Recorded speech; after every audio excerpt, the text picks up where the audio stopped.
एक दिवस वडिलांचा फोन येतो मुलीला आणि ते बोलतो, बाय 4 दिवसांसाठी ये की ग इकडं. ती बोलती, बाबा आले असते पण ठीक आहे, मी ह्यांना एकदा विचारते. वडील बोलतात ठीक आहे. थोड्या वेळाने पुन्हा मुलीचा फोन येतो आणि बोलते, बाबा मी येते, पण हो मी फक्त 3 दिवसांसाठी येणार आहे, 4था दिवस मात्र लागून नाही देणार. बाबा म्हणतात, अगं ये तर. बाप खूप खुश होतो, पण तो गरीब असतो.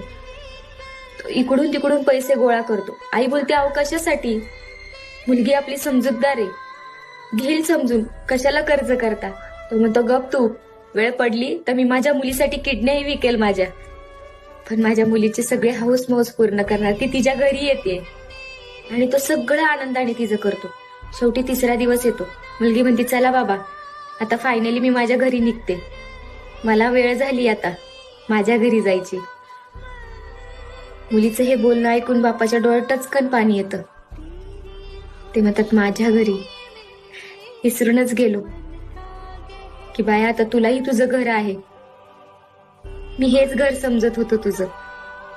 बापाचं हे बोलणं ऐकून मुलगीही रडू लागते. वेगळीच असते ना माया.